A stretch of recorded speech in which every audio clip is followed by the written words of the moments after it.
From the moment Rena Parker first set foot in Crestwood Estates, she felt a surge of optimism. She was young, eager, and thrilled about her new apartment overlooking a tidy courtyard with a sparkling pool. In her mind, this modest spot symbolized independence and comfort, a chance to live among friendly faces in a calm, welcoming environment. But not long after moving in, she encountered Carol Mullins. Carol lived in the same complex, albeit in a unit one floor up, and was well known for her watchful eye. The first time Rena ever noticed Carol was in the mailroom, where Carol scrutinized her with a hint of mistrust. It struck Rena as odd, but she shrugged it off, attributing it to casual curiosity. A couple of weeks went by. Rena spent her days settling into her new space, unpacking boxes, and arranging her living room just so. Each time she passed Carol in the hallway, Carol offered a tight nod or else abruptly looked away. Rena tried greeting her once, only to be met with a curt, "Good morning." No further pleasantries. But everything changed on a humid Saturday afternoon. Feeling the heat, Rena decided to unwind at the Crestwood Estates pool, a resident privilege she was delighted to have. She donned her favorite swimsuit, grabbed a paperback novel, and headed for a lounger by the water. For once, she was determined to enjoy the sunshine after a hectic workweek. She'd barely settled in when she heard a familiar voice ring out behind her, Carol Mullins. Rena looked up to see Carol glaring down, arms crossed. "Excuse me," Carol demanded. "Are you even allowed here?" Her accusatory tone made Rena blink in astonishment. Confused, Rena calmly explained she was, indeed, a Crestwood Estates resident, even showing her building keycard as proof. Carol, however, remained unconvinced, muttering about outsiders and how not everyone belongs in our facilities. The insinuation that Rena was trespassing felt like an ice bucket of shock. "What do you think? Where are you watching from?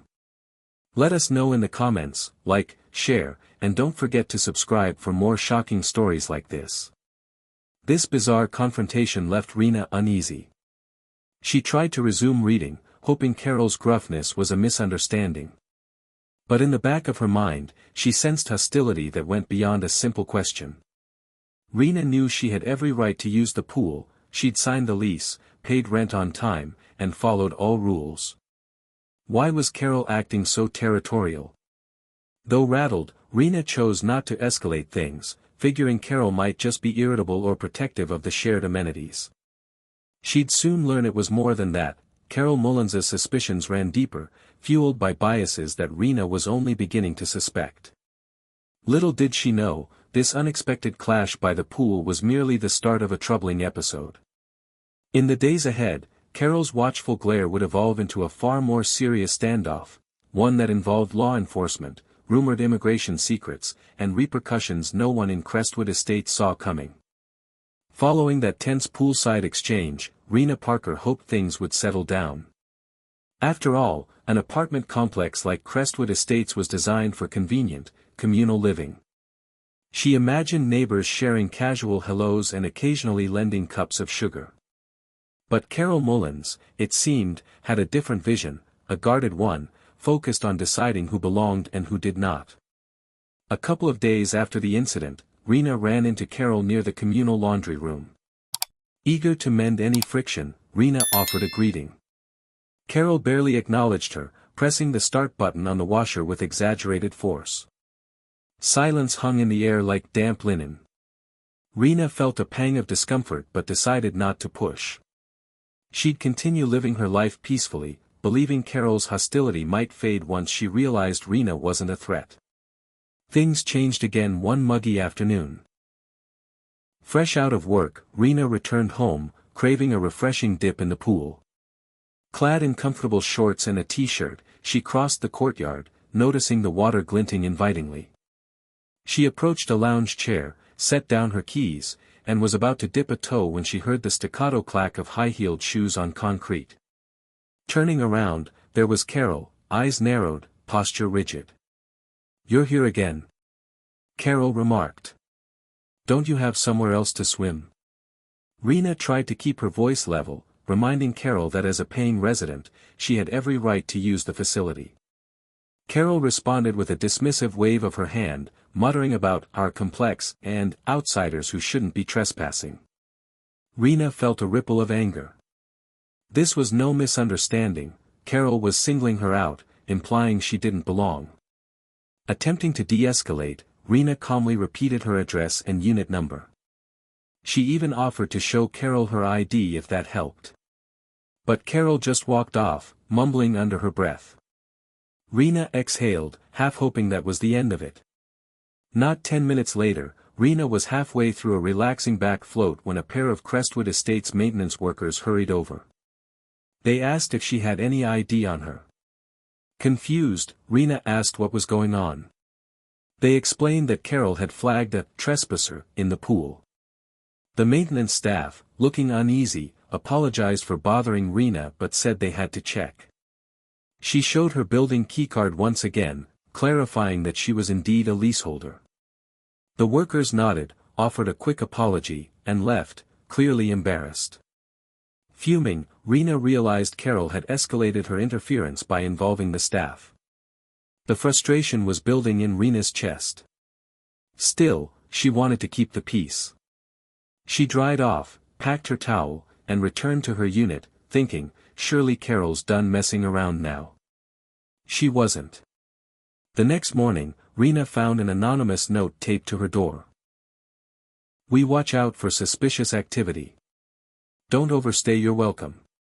The scrawl was sloppy, but Rena had no doubt who orchestrated it. Feeling uneasy, she clutched the note and locked her door behind her. Anxiety welled up. Was she being stalked by someone who believed she didn't fit some imaginary standard? That sense of apprehension climaxed later that afternoon.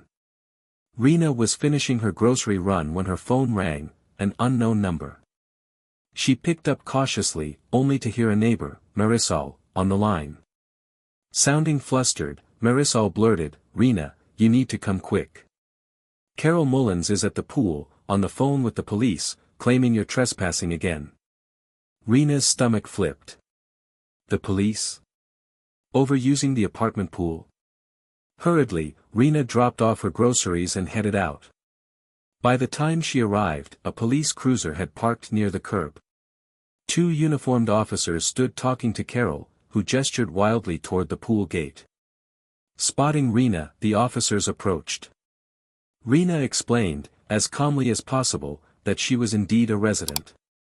She showed her building keycard, her driver's license, and even a copy of her lease from an email on her phone. One officer cross-referenced her ID with the management office, confirming Rena's story was legitimate.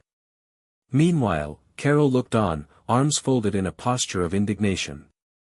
She tried to interrupt, talking over Rena, insisting, I've never seen her here legitimately, and she's lying. The officers listened politely but seemed skeptical of Carol's claims.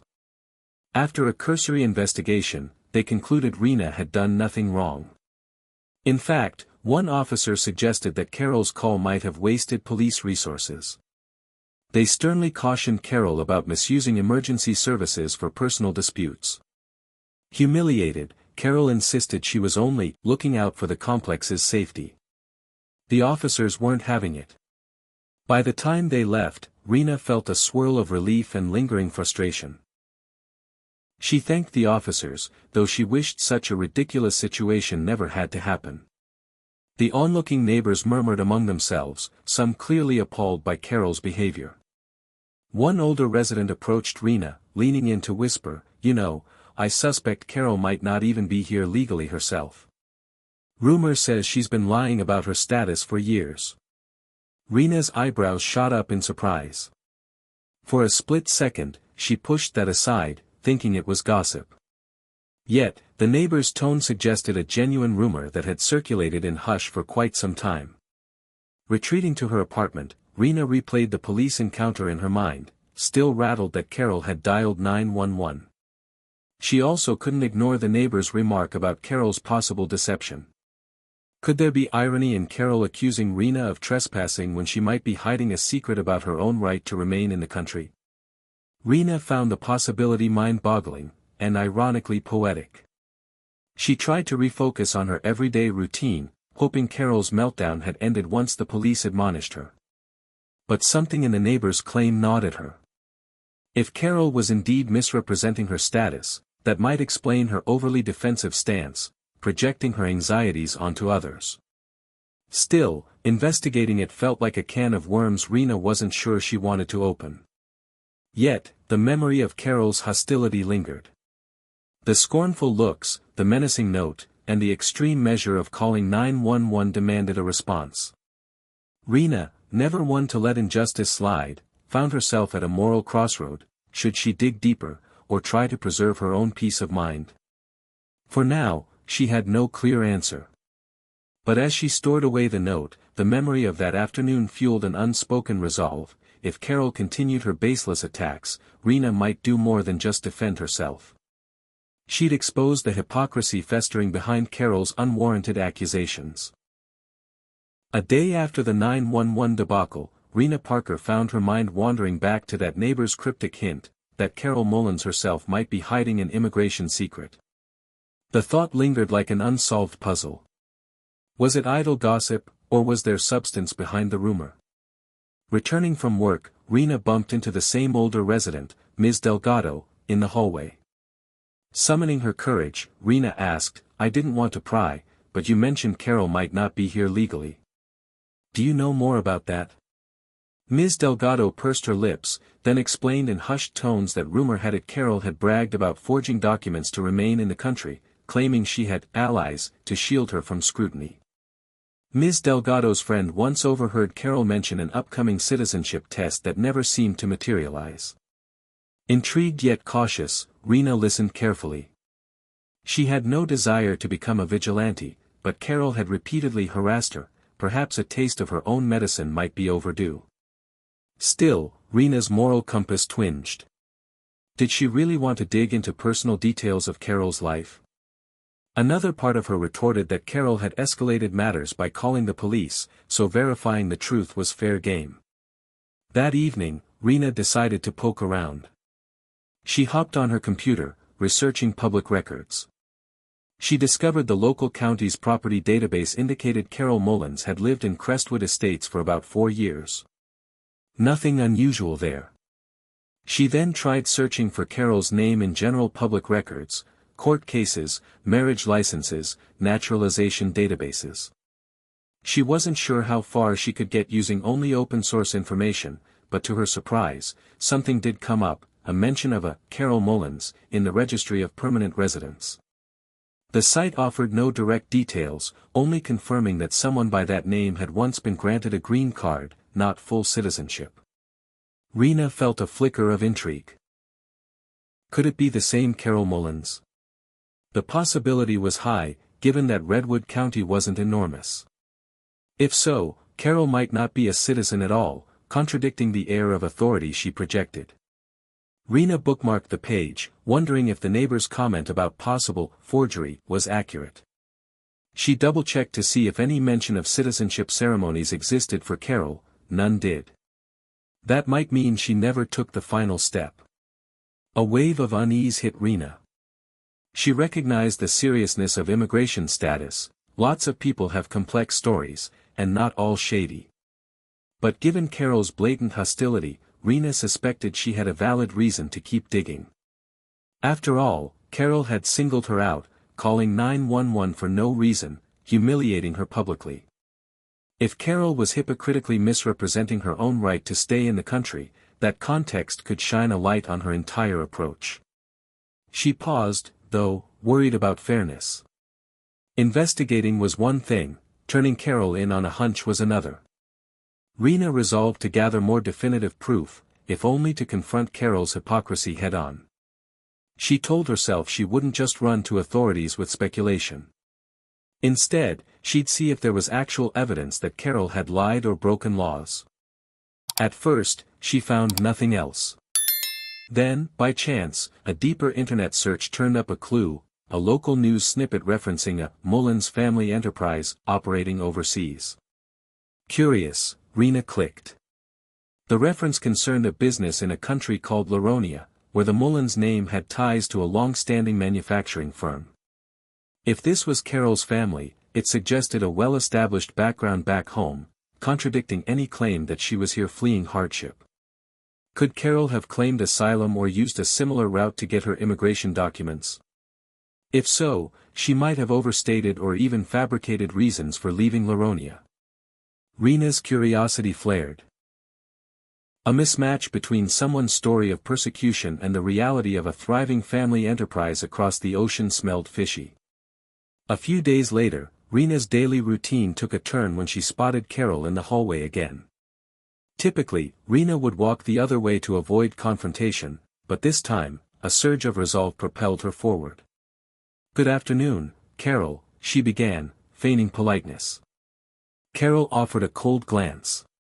Rena mustered courage, saying calmly, "I found some interesting information about you online.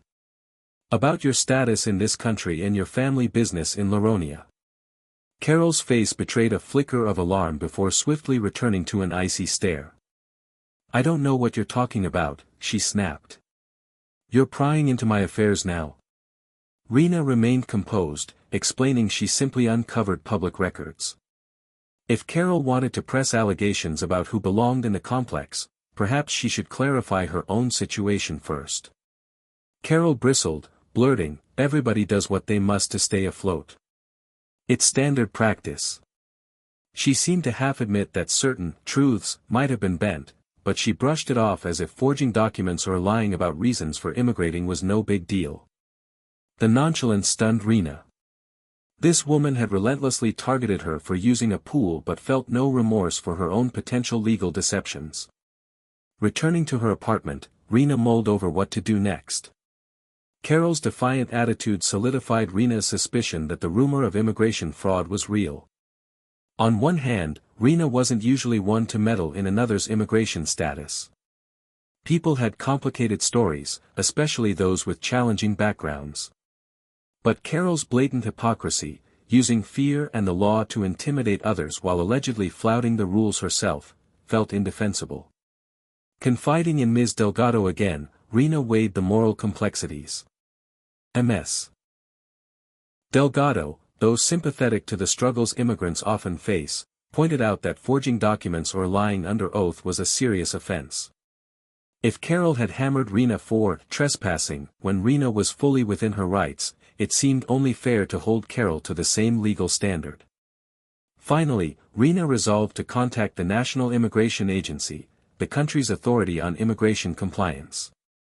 She rationalized that if Carol had nothing to hide, an investigation would clear her name. If, however, Carol had built her entire presence on fraudulent claims, then the consequences were hers to bear.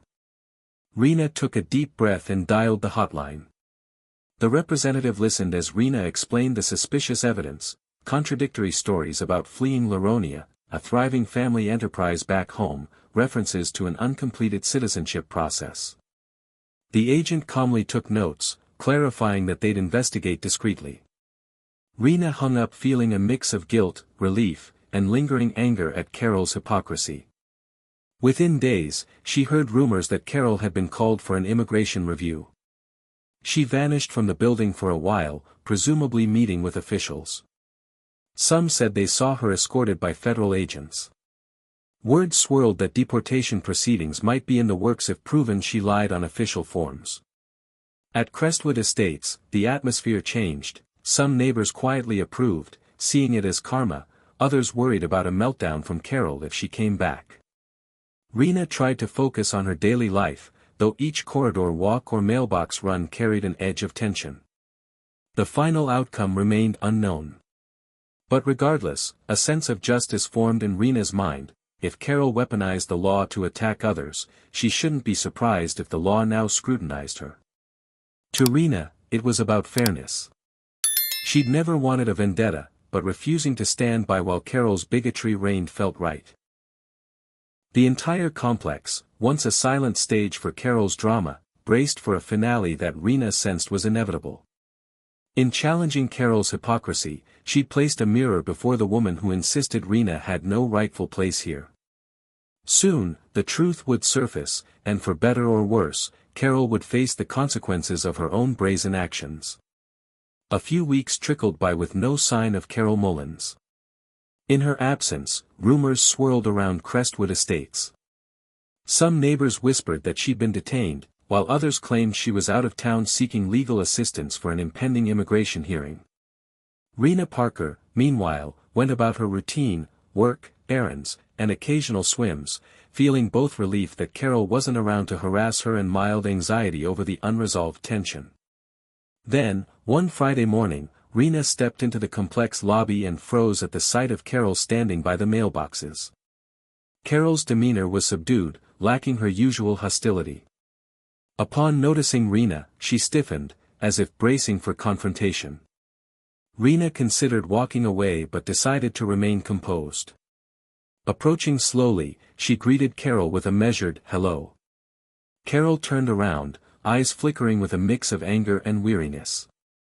She said nothing, simply clutched a stack of letters to her chest. Rena suspected they were legal documents, given the seriousness of Carol's situation. For a moment, the pair stood in awkward silence. Rena recalled the day Carol had insisted on calling the police for trespassing, only to stand corrected by the officers. So much had changed since that petty incident. Eventually, Carol mumbled, "I know you reported me." Rena inhaled, meeting Carol's gaze. "I did," she replied candidly. "I found you were misrepresenting your status, using your legitimacy to hound others. I don't regret alerting the authorities." Her voice trembled slightly, but she pushed on. Carol's lips quivered in suppressed fury. "It's not as simple as you think," Carol snapped. "Paperwork. Processes. People do what they must." Rena held her ground. "That doesn't excuse the way you treated me, or anyone else, like intruders." She saw tears forming in Carol's eyes, though the older woman quickly blinked them away. Carol opened her mouth as if to retort, then pivoted, heading out the door without a backward glance. After that brief encounter, Rena's mixed feelings deepened. She recognized that immigration processes can be fraught with complexities, and forging documents or lying about background might stem from desperation. Yet, Carol's repeated aggression left Rena unsympathetic to any moral gray areas. Over time, the building manager discreetly confirmed that Carol was under review by the National Immigration Agency. This official inquiry might lead to revoking her residency or even deportation if found guilty of fraud. Throughout Crestwood Estates, speculation soared. Some neighbors, especially those who'd endured Carol's meddling, felt vindicated. Others expressed pity, lamenting a possibly harsh outcome for a person who had, ironically, been the harshest enforcer of belonging. In the midst of swirling gossip, Rena tried to maintain perspective. She'd never desired to ruin Carol's life, only to stop her from weaponizing the complex's rules and local police. If that meant unmasking Carol's own illegality, so be it. In the weeks that followed, new complexities emerged. One neighbor, Brandon Smith, found evidence linking Carol to a defunct business empire in Laronia, including a web of bank transactions that contradicted her earlier narrative of fleeing hardship. Rena had glimpsed a fraction of this during her online digging, but Brandon's deeper search suggested Carol's entire stay in the country rested on shaky claims of persecution. Instead, she might have come purely for economic advantage, forging sob stories for sympathy. Though Rena recognized many immigrants come for better economic prospects, the difference was Carol's apparent deception under oath, claiming dire circumstances to expedite her residency. Coupled with her brazen attempts to police other tenants, it painted a stark picture of hypocrisy. Rena felt a renewed sense of moral certainty in having reported Carol. If there was a fraction of her that worried about punishing someone vulnerable, it diminished as more evidence showcased how calculated Carol's manipulations were. One evening, while relaxing in her apartment, Rena's phone buzzed with a text from a fellow resident named Odette. Carol's outside, yelling at the building manager. Something about eviction. Heart pounding, Rena peeked through her window. Indeed, outside by the manager's office, Carol ranted as the manager tried to stay calm. Rena couldn't hear every word, but phrases like unfair treatment and this is my home carried clearly. After a few heated minutes, Carol stomped off again. In the aftermath, the manager sent out a memo acknowledging that Carol's lease might face termination if her legal residency was revoked.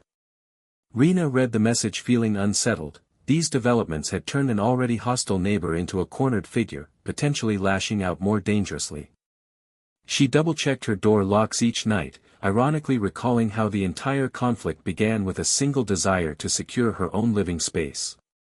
Days blurred into a tense waiting game until a plain white van from the National Immigration Agency appeared one morning. Rena observed from her window as two officials approached Carol's unit. They emerged moments later with Carol in tow, her expression stricken with a blend of anger and fear. A hush settled over the courtyard, reminiscent of the day Carol had the police come for Rena. The roles, now reversed, felt surreal. Later, neighbors whispered that Carol had been placed under formal detention, her immigration case advanced to a deportation hearing. Some found it harsh, recalling how swiftly justice could strike. Others considered it karma, given her oppressive stance. Through hushed chatter, Rena learned the hearing would likely reveal whether Carol's entire residency was built on perjury. For Rena, the shock was tempered by relief. She'd spent too many months feeling singled out, dealing with Carol's false accusations. Now, the system was addressing Carol's own wrongdoing. However, a glimmer of pity flickered in Rena's heart. Despite Carol's aggression, it was a grim fate to face possible removal from a place she'd called home for years. That pity wrestled with Rena's memory of Carol's relentless harassment. In the end, Rena concluded that Carol had chosen this path by weaponizing 911 calls and forging documents. In the days that followed Carol's removal, Crestwood Estates exhaled a collective sigh. The environment felt lighter, as if a tension that weighed on everyone had dissolved. Rena, returning from work, found the pool area pleasantly calm, no watchful eyes, no insinuations of trespassing. Some neighbors timidly chatted with her, acknowledging they'd stood by in silence while Carol reigned, but now recognized Rena's perseverance exposed a deeper wrongdoing. Though Carol's final outcome remained uncertain, her deportation case could take months, possibly years, her immediate influence over the complex vanished. Rena felt safer, more at ease. She also sensed a broader lesson: intolerance, whether rooted in racism or personal insecurity, eventually collapses under the scrutiny of facts. Carol's aggressive policing ironically led to her own status being policed. In her quiet apartment, Rena sometimes reflected on how a simple desire to swim had evolved into a confrontation with far-reaching consequences. She'd confronted prejudice, false accusations, and uncovered lies that propelled her to push back, ultimately involving national authorities. With Carol gone, Rena felt a renewed sense of belonging, one forged not by some official's approval, but by standing firm for her rights. Stepping onto her balcony, Rena gazed out at the courtyard where the messy saga played out. She took a final mental snapshot of how swiftly life could shift. She'd learned that resisting injustice might be inconvenient or nerve-wracking, but it also changed a neighborhood for the better. As she closed the balcony door, a quiet resolve settled within her: if ever confronted again by bigotry or hypocrisy, she would respond the same way, by shining a bright light on the truth. When Carol Mullins was taken into custody by the National Immigration Agency, many at Crestwood Estates assumed that concluded the saga. For Rena Parker, though, the aftermath proved surprisingly intricate. Questions arose about the extent of Carol's alleged fraud, the timeline of her false statements, and whether she'd manipulated the system for personal gain. These details trickled into the complex's rumor mill, fueling curiosity even as Carol awaited her hearing in a remote facility. Despite the significant turn of events, Rena tried to maintain her usual schedule. She'd get up early, brew a cup of tea, drive to her editorial job in the city, and return home to a calmer courtyard. Gone were the suspicious looks or intrusive notes. The sense of relief was palpable. Yet, as she strolled past the pool one afternoon, a pang of memory tugged at her. It was surreal to recall how innocently it all began, a simple dip to cool off, only to be confronted by Carol's hostility and 911 call. Neighbors often stopped Rena to chat, expressing gratitude that she'd stood her ground. Some admitted they never confronted Carol's antics for fear of drawing attention to themselves. A few confided experiences with her petty rule enforcement, like being chastised for leaving a doormat out longer than the 48-hour limit, or for reading on the courtyard bench too late at night. It confirmed a pattern of intimidation that Rena recognized as part of a bigger strategy to claim moral authority over others. Meanwhile, Ms. Delgado, the older resident who first hinted at Carol's immigration issues, occasionally updated Rena on rumors swirling around the hearing. Allegedly, Carol's father in Laronia had financed her life in the U.S. She'd spun tales of political persecution to obtain certain visas, then pivoted to a permanent residency claim. Over time, she boasted about forging or embellishing documents to align with her self-made narrative. All the while, she acted as though she was the rightful gatekeeper of who belonged in their community, ironically revealing her own questionable status. Amid these developments, Redwood County's local press reached out to Rena for a potential interview, having caught wind of her 911 ordeal and the subsequent unmasking of Carol's background. Rena hesitated. She valued her privacy and didn't relish public attention. But she also recognized the story could highlight an important lesson about prejudice and hypocrisy. Ultimately, she agreed to a short interview, on condition that the piece remain respectful and not sensationalize her personal life. In the published article, Rena's quotes were balanced. She explained how a small conflict, using the complex pool, escalated into a major revelation about Carol's status. She emphasized that while she took no joy in Carol's predicament, justice demanded accountability. People shouldn't weaponize law enforcement for personal vendettas, especially if they themselves were violating laws. The piece resonated with many readers, who praised Rena for her calm determination. As Carol's court hearing approached, a hush fell over Crestwood Estates. Residents remained unsure if she'd be allowed back while awaiting the verdict. Some rummaged through the lease agreements, questioning whether Carol's unit would be repossessed by the building management or if she could continue paying rent from detention, though that seemed unlikely. The building manager posted a reminder that all residents must have valid, lawful occupancy, and that forging records or providing false background was grounds for immediate eviction. This note felt like a direct consequence of the Mullins fiasco. Still, life pressed on. Rena's sense of security grew day by day. She resumed occasional pool visits, reading novels in the lounge area without fear of being accused of trespassing. The comedic irony wasn't lost on her. The once ominous setting now felt almost too peaceful, lacking the tension Carol once injected into daily life. Freed from watchful eyes, the tenants mingled more freely. A group of younger residents even planned a potluck by the pool, something Rena had never seen before. Yet, for Rena, the journey was incomplete. She learned from the building manager that Carol had requested a character witness from the complex, presumably to mitigate her potential deportation. The manager refused, citing Carol's negative influence. Rena wondered if her own name had come up as well, but no one approached her, confirming her suspicion that Carol wouldn't dare ask the person she harassed to defend her. Eventually, the fateful day arrived. Carol's immigration hearing was set for a Monday morning in a federal building downtown. Local reporters hovered outside, eager for a statement. A small group of activists who opposed deportations in general also stood by, though they seemed uncertain how to champion Carol's case, given her track record of harassing neighbors. Meanwhile, Rena opted not to attend.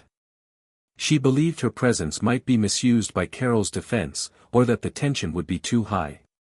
From second-hand accounts, Rena learned the hearing was tense. Carol appeared with a frazzled lawyer, insisting that any falsehood in her immigration paperwork was exaggerated or unintentional. Government attorneys pointed out the contrived timeline of her so-called persecution in Laronia, referencing her father's ongoing business empire there. They also noted Carol's brazen 911 calls and subsequent conflicts, suggesting she'd shown reckless disregard for U.S. law. The judge was said to be unswayed by Carol's pleas. While not announcing an immediate decision, the judge indicated strong doubts about Carol's eligibility to remain in the country. As the hearing progressed over multiple sessions, Redwood County's local news occasionally updated the public. Rena read these articles with cautious detachment. She recognized the gravity of deportation, an outcome that could drastically upend someone's life. Yet, her empathy waned when recalling how Carol had tried to upend her life too, all because she took a swim. Eventually, the final hearing concluded behind closed doors. Word came that the immigration judge found sufficient grounds for removal, citing Carol's blatant deception and fraudulent claims. The official order for deportation was lodged, though Carol could still file appeals. Over the next few weeks, rumors circulated that she was being held in a detention center, fervently trying to block her removal.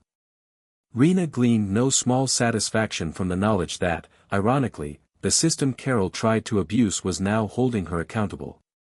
Though some neighbors expressed pity, mentioning they never foresaw Carol's personal downfall, others saw it as karma. In whispered hallway conversations, they echoed Rena's stance: if you hold others to a standard they can't possibly meet, you'd better be certain your own status is beyond reproach. The quiet in Crestwood Estates proved to many that life without Carol's overshadowing presence felt more harmonious. Ultimately, the saga's conclusion arrived not with fanfare but with a quiet official notice: Carol's eviction and the releasing of her apartment.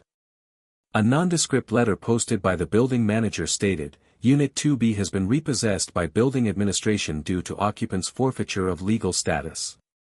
Rena, spotting the letter, sighed in relief. She thought back to the day she first locked eyes with Carol by the mailroom, noticing the hostility in those eyes. So much had happened since that fleeting moment. In reflection, Rena recognized the entire ordeal had tested her principles. Did she want to meddle in someone's life to the point of deportation? Not really. But faced with repeated harassment and blatant hypocrisy, she refused to stand idle. By shining light on the truth, she upheld both her dignity and the spirit of fairness. As she strolled through the courtyard one last time, everything seemed so tranquil: neighbors chatting, a father teaching his son to swim, the once feared pool now a symbol of daily normalcy. Regardless of Carol's eventual fate in Laronia or any final appeals, Rena felt a calm satisfaction that this chapter had closed. She'd come to Crestwood Estates for the promise of a peaceful home. In exposing Carol's false claims, she preserved not just her own sense of security, but also reminded everyone that bigotry, hypocrisy, and intimidation had no place by the pool, or anywhere else. Late one afternoon, Julia Stiles sat at her small home office desk in her urban apartment complex, intent on finally putting an end to the swirling rumors about her neighbor, Debbie Grayson. For months, Debbie had spun elaborate tales about fleeing persecution, a story that Julia had long suspected was nothing more than a convenient fabrication to mask deeper issues. Determined to uncover the truth, Julia turned to public records, her laptop glowing softly in the fading light. After hours of meticulous searching on county and state websites, Julia discovered a surprising detail: the official records clearly indicated that Debbie was not a citizen but only a permanent resident. The revelation sent a jolt through Julia. With documented evidence that Debbie's immigration status was less secure than she had claimed, suspicions of possible fraud began to mount. Julia couldn't help but wonder if Debbie's entire backstory had been a ruse. A desperate attempt to garner sympathy and authority by exaggerating hardships she never truly endured. Julia reread the digital files carefully, verifying her findings against multiple sources. The public record was unambiguous: Debbie's naturalization documents were absent, and the only immigration paperwork on file was her green card, stamped several years ago. It was then that Julia realized that Debbie's repeated insistence on having fled persecution was not only factually questionable but might be deliberately deceptive. This discrepancy, small as it might seem, was a significant crack in Debbie's carefully constructed narrative. Determined to collect every scrap of evidence, Julia printed out the relevant pages and saved digital copies. In her notebook, she detailed the timeline of events, noting that Debbie's false claims had long been used to justify intrusive behavior and unwarranted authority in their community.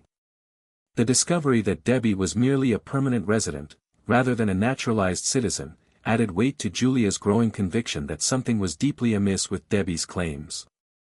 As the evening wore on, Julia's mind raced with possibilities.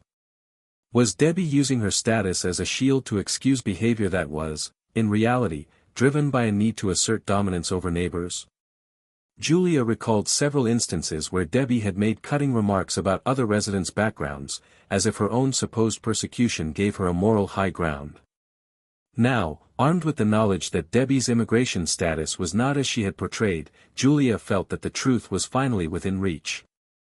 By the time midnight approached, Julia had compiled a comprehensive file of evidence, printed public records, screenshots of the immigration database, and detailed notes comparing Debbie's public statements with the factual data. In a moment of resolve, she emailed the file to herself for safekeeping and prepared to plan her next step. The weight of the discovery both emboldened and troubled her, emboldened because it confirmed her suspicions, and troubled because it meant confronting a neighbor who might now fight even harder to maintain her facade.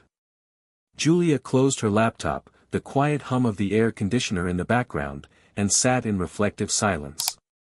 In that still moment, she resolved that if Debbie continued to use her fabricated story to justify intrusive behavior, then the truth had to be exposed, no matter how uncomfortable it might be. With the facts now on her side, Julia steeled herself for the confrontation that lay ahead, aware that standing up against deception was not only a personal battle but also a stand against the injustice that too often went unchallenged. The following week, emboldened by her recent discovery, Julia Stiles decided it was time to delve deeper into Debbie Grayson's murky past. Over the course of several days, she combed through additional public records, hoping to find any hint of inconsistency in Debbie's narrative about fleeing persecution. Her investigation led her to an unexpected discovery. Debbie's name appeared in connection with a family business operating in Belarus.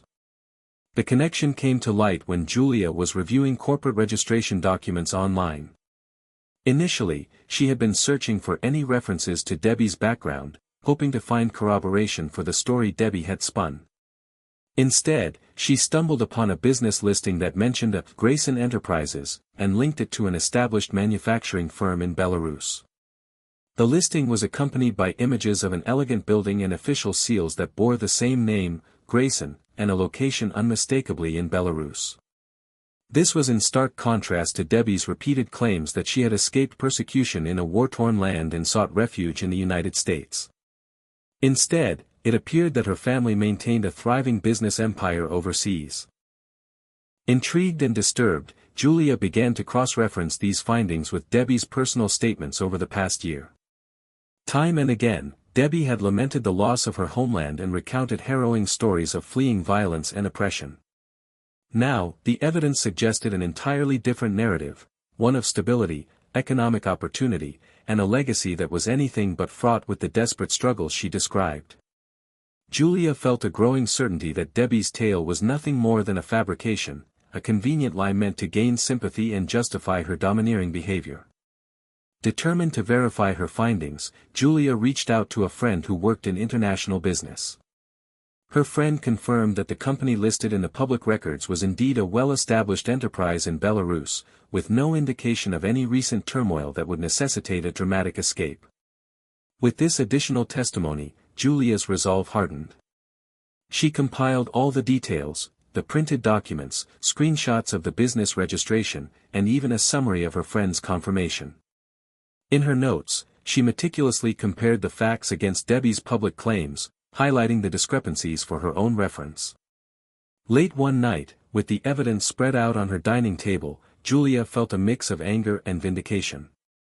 Here was proof that Debbie's narrative about fleeing persecution was a carefully constructed lie, one that, if exposed, could discredit Debbie's entire authority within the apartment complex. Julia knew that Debbie had used her supposed backstory as a shield, a way to excuse intrusive behavior and justify calling 911 when confronted with minor disagreements. Now, with the truth laid bare, Julia felt empowered to take further action. The next morning, Julia decided to confront the issue head-on. Not immediately, however, she wanted to prepare a solid case, one that couldn't be easily dismissed by Debbie or the apartment management.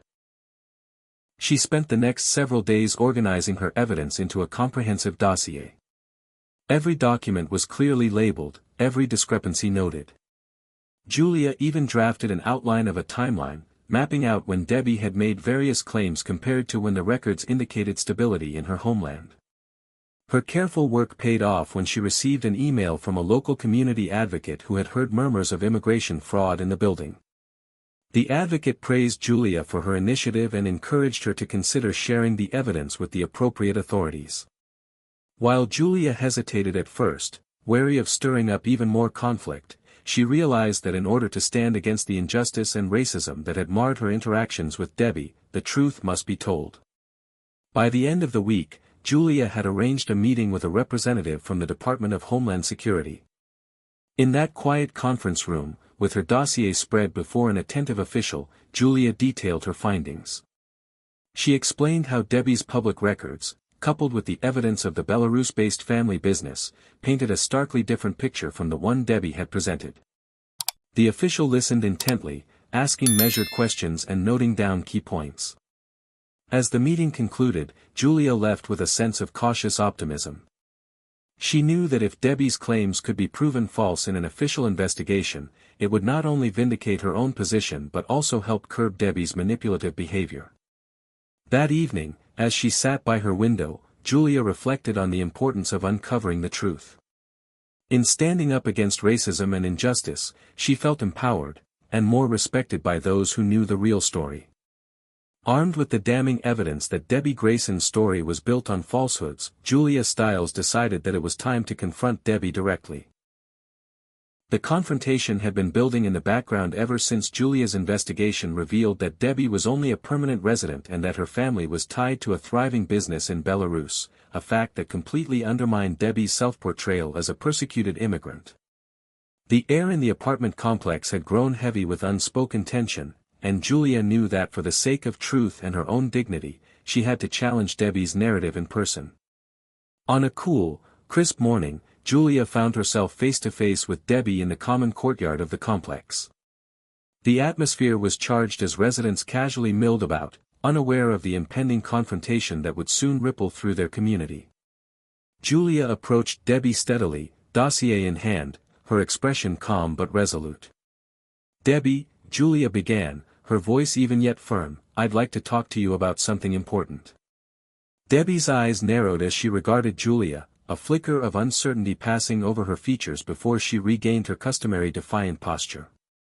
Julia continued, "I've been reviewing public records and documents that clearly show you're a permanent resident, not a citizen, and that your family runs a well-established business in Belarus. This contradicts the stories you've shared about fleeing persecution." Her words were measured, intended not to incite further conflict but to present undeniable facts. Debbie's face flushed, and for a moment, she looked as if she might protest. But then, with a dismissive wave, she scoffed, "So what? I might have exaggerated a bit, but that's just how things are done sometimes. It's common, really." Her tone was defensive, as though admitting a minor embellishment was perfectly acceptable. Julia pressed on gently. "Exaggerated? Debbie, these aren't small details. They're the foundation of the story you've used to justify your behavior. Using your supposed victimhood to intimidate neighbors and claim rights that aren't yours." Julia's eyes met Debbie's, searching for any sign of remorse or vulnerability. "The truth is, your records, the evidence of your family business, and everything I've gathered contradicts your narrative. This isn't a trivial matter, it's a deliberate misrepresentation that affects how you interact with everyone here." Debbie's jaw tightened. "I don't see why you need to expose every little secret," she snapped, voice rising slightly. "It's none of your business if I choose to embellish my past. People do that all the time." Her words, though defiant, lacked the force of conviction they once carried. There was a tremor in her voice that Julia couldn't ignore. "I believe it is everyone's business," Julia replied firmly. "When your story is used to manipulate and harass others, it becomes a matter of public concern. I've documented everything, and I'm not doing this to humiliate you, I'm doing it so that our community can stand against the exploitation of false narratives. We deserve honesty, and if you're going to wield your past as a weapon, it must be held accountable." For a long, tense moment, silence reigned. Debbie's eyes darted around the courtyard, as if searching for allies among the few neighbors watching discreetly. Finally, with a resigned sigh, she said, "Fine. Maybe I did stretch the truth a bit. But that's just how things are, you know, in today's world." Her voice was brittle, and while she attempted to dismiss her actions as commonplace, it was clear that the carefully constructed facade was cracking. Julia took a steady breath. "Debbie, I'm not here to destroy you. I'm here to ensure fairness and respect for everyone. I've already shared my findings with the appropriate authorities because misrepresenting one's past to gain undue advantage isn't acceptable. If you have nothing to hide, then there's nothing to worry about." Debbie's eyes flickered with a mixture of anger and embarrassment. "You think you're so righteous, don't you?" she retorted, though her tone was less confident than before. "No, I'm simply asking for honesty," Julia said quietly. "Our community deserves the truth. I hope you can understand that. I'm not doing this to attack you personally, but to prevent further harm that could come from using deception to justify behavior." The tension in the air grew palpable as a few neighbors nearby listened in. After a few more moments, Debbie lowered her gaze, and a fragile silence settled between them. The confrontation had exposed Debbie's vulnerability, a glimpse of someone who might have once felt insecure enough to fabricate her past. Julia, with compassion still intact, added softly, "It's not too late to be honest, Debbie. We all deserve a chance to stand by our truths." Whether Debbie would embrace that opportunity was unclear, but in that moment, Julia's words resonated, and even a couple of onlookers appeared thoughtful. As the conversation wound down, Debbie gave a curt nod and stepped back into the shadows of the courtyard, leaving Julia with a heavy mix of disappointment and hope. The confrontation had not resolved everything, but it marked a turning point, a commitment to truth that would soon have consequences far beyond their private exchange. In the days following her confrontation with Debbie, Julia Stiles felt a resolute clarity about what needed to be done. With the evidence stacked high, from public records confirming that Debbie was only a permanent resident, to the irrefutable documentation linking her to a thriving family business in Belarus, Julia knew she couldn't let the deception continue unchecked. After gathering all her files and organizing her dossier, Julia made the difficult decision to report Debbie's immigration fraud. Late one evening, she dialed the hotline for the Department of Homeland Security. With calm precision, she detailed the discrepancies, the public records that contradicted Debbie's claims of fleeing persecution and the business links in Belarus that painted an entirely different picture. The representative on the line listened intently as Julia explained how these false narratives had been used to justify Debbie's intrusive behavior in the community. Within days, word spread that Debbie had been detained for further questioning.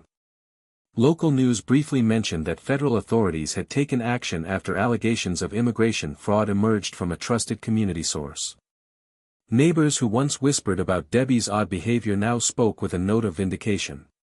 Julia, though not seeking the spotlight, felt a profound sense of relief knowing that the truth was finally being pursued by the proper authorities. The news of Debbie's detention rippled through the apartment complex, altering the dynamic among residents. Those who had suffered from her baseless accusations and intimidation now felt empowered, while many looked to Julia as a beacon of courage and integrity. Despite the storm of uncertainty that typically follows such legal actions, Julia found that her community rallied behind her, expressing gratitude for standing up against a false narrative that had harmed so many. As federal agents continued their investigation, Debbie's situation rapidly escalated into deportation proceedings. The local media, though cautious, picked up on the story, framing it as a reminder of the importance of accountability and transparency when it comes to public figures and community leaders. For Julia, the experience was both bittersweet and galvanizing. She never wished harm on Debbie, but she believed that deception, especially when it fueled racism and injustice, could not be allowed to flourish. In the midst of this unfolding drama, Julia spent long evenings reviewing her evidence and reflecting on the broader implications of her actions. She realized that speaking the truth wasn't merely a personal victory, but a stand against systemic injustice. The experience had deepened her understanding of the importance of integrity and fairness in maintaining a respectful community. By the end of the week, as the Department of Homeland Security prepared to issue a formal statement on Debbie's detention and the initiation of deportation proceedings, Julia felt a quiet empowerment settle over her. She had risked revealing painful truths for the sake of justice, and in doing so, she had helped protect her community from the corrosive effects of deceit. While the outcome for Debbie remained uncertain, Julia's resolve was clear: she would continue to stand against racism and injustice, unafraid to challenge those who sought to manipulate the truth. In the aftermath of Debbie's detention and the initiation of deportation proceedings, Julia Stiles took a moment to reflect on the tumultuous journey that had brought her to this point. Sitting in the quiet of her modest apartment, she reviewed the evidence and recollected the conversations that had shaped her determination to expose the truth. It was a personal triumph, one that resonated deeply within her and among her community. Julia recalled the hours spent poring over public records, the shocking realization that Debbie was merely a permanent resident rather than a citizen, and the subsequent discovery of a family business in Belarus that completely contradicted Debbie's narrative of fleeing persecution. Those moments of revelation had not only shattered the false image Debbie had carefully crafted but had also reaffirmed Julia's commitment to standing up against deception and racism. With a steady heart, Julia reflected on the confrontation with Debbie, where Debbie had finally admitted to exaggerating her backstory. Although Debbie had tried to dismiss her fabrications as commonplace, Julia knew that such distortions were harmful. They allowed someone to manipulate others and wield unjust influence over the community. Reporting the findings to the Department of Homeland Security had been a difficult decision, but one that underscored Julia's belief that truth must prevail. As she sat by her window, watching the gentle glow of the evening sky over the city, Julia felt a profound sense of empowerment. Her actions had not only forced Debbie to face legal consequences but had also sparked a broader dialogue about fairness, honesty, and accountability within the community. Neighbors, once divided by whispers and suspicion, now looked to Julia for leadership and clarity. They appreciated that she had the courage to challenge the status quo, even when it meant confronting someone who had, for so long, used her supposed vulnerability to justify intrusive behavior. In that quiet moment, Julia acknowledged that the road ahead might still be fraught with challenges. Debbie's eventual fate, whether through deportation or further legal appeals, remained uncertain. However, the experience had transformed Julia. She no longer felt like a passive bystander in the face of injustice. Instead, she recognized her role as an active advocate for truth and fairness. The newfound respect from her community was palpable. Friends and neighbors reached out with gratitude, commending her for shining a light on an uncomfortable truth. This support reinforced Julia's resolve to continue speaking out against racism and injustice, not only for herself but for anyone who might be victimized by false narratives and manipulative power. As the night deepened, Julia closed her journal, her notes filled with detailed observations and reflections on the ordeal. With a calm certainty, she prepared for tomorrow, determined to uphold the values that had guided her through these turbulent times. In that final moment of introspection, Julia felt reassured that by standing up for what was right, even when it was difficult, she had not only defended her dignity but had also helped foster a community where truth and respect could flourish. Hey everyone! If you found this story powerful and meaningful, please show your support by hitting the like button, subscribing to the channel, ringing the bell to never miss our thought-provoking content. Your support helps us continue sharing stories that inspire, educate, and challenge perspectives. Thank you for being part of this journey.